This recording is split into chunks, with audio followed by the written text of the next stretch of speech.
কি অবস্থা ভাই ব্রাদার, আজকে চলে আসলাম হাজীগঞ্জ মার্কল্যান্ড পার্ক এন্ড রেস্টুরেন্টে। এসেই দেখা হয়ে গেল হাজীগঞ্জের স্থানীয় কিছু ছোট ভাই ব্রাদারের সাথে। ওরা বলল ভাই আপনাদের ভিডিও দেখি খুবই ভালো লাগে, ভিডিও বানাই অডিয়েন্সের খুশির জন্য, অডিয়েন্সের সাথে দেখা, যদি একটু সময় না দেই তাহলে কি হয়, তাদের সাথে একটু ঘোরাফেরা করলাম। আমার সাথে ছিলেন আমার বন্ধু সিঙ্গার সোহাগ এবং আরিয়ান বাবু। হাজীগঞ্জের এই মার্কল্যান্ড পার্কটা আসলে ছিল অনেক সুন্দর এবং খুবই মনোমুগ্ধকর, দৃশ্যগুলো ছিল হৃদয় ছোঁয়ার মতো। তো যাই হোক, আপনারা আজকে সঙ্গে থাকুন, অনেক মজা হবে, আড্ডা হবে এবং গান হবে, এবং এই পার্কটায় কিভাবে আসবেন এবং ডিটেলসে সবকিছু জানিয়ে দেওয়া হবে। আজকে আমরা চলে আসছি হাজীগঞ্জ মার্কল্যান্ড পার্ক এন্ড রেস্টুরেন্টে। এটা হচ্ছে ভিতরের ভিউটা, এমন অনেক ভিউ আছে।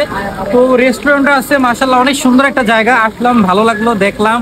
তো এখানে মানে বলার মতো না, হিউজ পরিমাণ মানুষ, এত পরিমাণ মানুষ বলার মতো না। আজকে শনিবার আসছি, গতকালকে শুক্রবার গেছে বন্ধের দিন, তো চিন্তা করলাম গতকাল শুক্রবার যদি আসতাম কি পরিমাণ মানুষ থাকতো। এই সুন্দর পার্কে প্রবেশ করার জন্য আপনাদের প্রয়োজন হবে মাত্র 50 টাকা করে টিকিট, এবং আপনারা টিকিট কেটে চলে যেতে পারবেন পার্কের ভিতরে। আপনারা চাইলে এখানে গাড়ি রাখতে পারবেন। ওনাদের একটা জিনিস খুব ভালো লাগছে, ওনারা গাড়ি রাখার একটা সুব্যবস্থা করছে, এই যে আমাদেরটা রাখছি। আর হচ্ছে এখানে ওনারা সিসি ক্যামেরা ব্যবস্থা না করছে। বললো সিসি ক্যামেরা কোন দিকে ভাইয়া? সিসি ক্যামেরাটা, সিসি ক্যামেরার ব্যবস্থা করা আছে এখানে, 100% সিকিউরিটি দেওয়া আছে, ভালো হবে। পার্কিং করতে মাত্র 10 টাকা, মাত্র 10 টাকা, 10 টাকা নেবে এরা মাত্র পার্কিং করার জন্য। যাক ভাই, ভালো লাগলো। ভাইয়ের কি চ্যানেল আছে?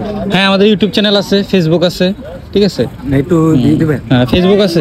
হ্যাঁ বাবুরে বাবু, কি যে কমু, আমার মাত্রা যে কেমনে ঘুরাইতে আছে, আমার ভিতরে যে কি কৌতূহল। একটু দুষ্টামি করে নিলাম, দুষ্টামি না করলে আবার আমার ভাল লাগে না, পেটের ভাত হজম হয় না। আমি যে কখন পার্কের মধ্যে টুক করে ঢুকমু, আমার মাথা কোনো কাজ করতে আসছিল না। বারবার আমি বন্ধুরে কইতেছি, বন্ধুরা তাড়াতাড়ি টিকিট কিনা, আমার আর সহ্য হইতেছে না, আমি তাড়াতাড়ি না হয় লাভ দিয়ে চলে যাবো। এখন আমি দেখতে আসি বন্ধু আমার টিকিট কিনতে আসছে, চারিদিকের পরিবেশটা সুন্দর ছিল, কাকাই আমাদের টিকিট চেক করতে আসছিল। আমি সামনের দিকে তাকিয়ে দেখি, ওরে আল্লাহ, মানুষের মাথা মানুষ খায় কেমনে কি, ও মাই গড। আমি একটু বান্দরের মতো ছুটাছুটি করতেছিলাম, আরে কোন দিক থেকে কোন দিকে যাবো, একবার এইদিকে আবার ওইদিকে আবার ওইদিক। ক্যামেরাতে ছিল আমার বন্ধু বাবু। আমারে বাবু কইতেছিল, কিরে তুই পোলাপানের মতো এমন করস কেন, আস্তে ধীরে যা। আমি যে একটা পোলার ধাক্কা দিলাম, পোলা পেয়েছিল ভয়, তারপরে আবার যখন পোলার মনটা করলাম জয়, দিল একটা হাসি। ও মাই গড, এখন কি খুশি। লাভ ভাই, এখানে বিশাল বড় লাভ। এত বড় ভালোবাসা মানুষের বুকে জায়গা হয় নাকি, আমি তো বুঝি না।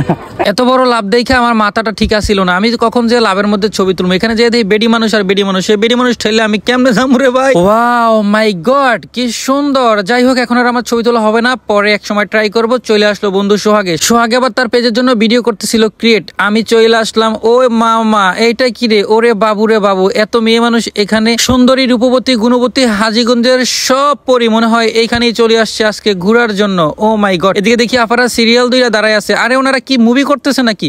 রে বাবুরে বাবুরে বাবুরে, এখানে দেখি কি সুন্দর একটা ব্রিজ আছে, আমি ব্রিজে চলে গেলাম। অনেক মানুষ এখানে, আমি কি করবো বুঝতে আসছিলাম না।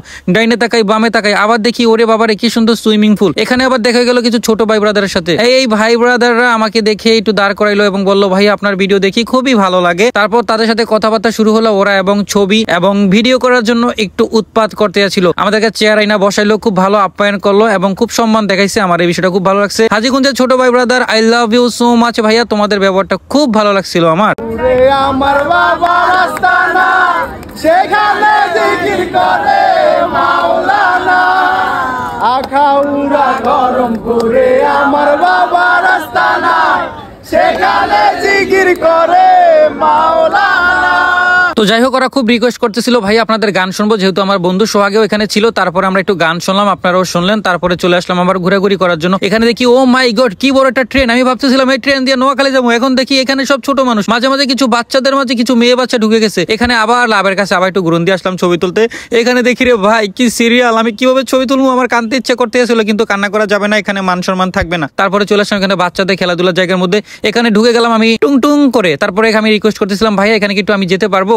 বললো ভাইয়া আপনি তো বাচ্চা না, আপনি কিভাবে যাবেন, এখানে যেতে হলে আপনাকে বাচ্চা হতে হবে। আমি বললাম ও মাই গড, এখানে যাওয়ার জন্য আমার বাচ্চা হবো, এত কষ্ট করে বড় হয়েছে, আমি বাচ্চা হতে পারবো না। তারপরে বললো ভাইয়া যাওয়া যাবে না, আমিও গেলাম না। এখানে হাসতেছিলাম কিন্তু মনের ভিতরে একটা কষ্ট ছিল, আমি এগুলোর ভিতরে একটু যাই লাভ দিতাম, আমি লাভ দিতে পারলাম না। এখন আর কি করব, বের হয়ে গেলাম। বের হয়ে গিয়ে দেখি একটু সামনে গেলাম, ওরে বাবুরে কি বড় বেলুন। এই বেলুনটা আমি চেয়েছিলাম কিন্তু কিভাবে পাবো তো না, মনটা হয়ে গেল খুবই খারাপ। তো যাই হোক বন্ধুরা, ব্লগটা আজকে প্রায় শেষের দিকে। তো আপনারা যদি এখানে আসতে চান তাহলে অবশ্যই চলে আসবেন। করবেন। চাঁদপুর হাজীগঞ্জ থেকে প্রায় 3 কিলোমিটার দূরে, এটা রামগঞ্জ রাস্তার মাঝামাঝিতে পড়েছে সোনাইমুড়ি এলাকায়। তো গাইজ আমাদের আজকের ব্লগটা এখানেই শেষ করলাম। তো নেক্সট আমরা কোথায় যাব, কখন যাবো আর কি ব্লগ করবো সেটার জন্য আপনারা অবশ্যই ওয়েট করবেন। এরকম নিত্য নতুন ভিডিও পাওয়ার জন্য অবশ্যই আমাদের সঙ্গে থাকবেন এবং আপনাদের ভালোবাসা চাই আমরা। এই ভিডিওটা ভালো লাগলে শেয়ার করে দিবেন। সবাই ভালো থাকবেন।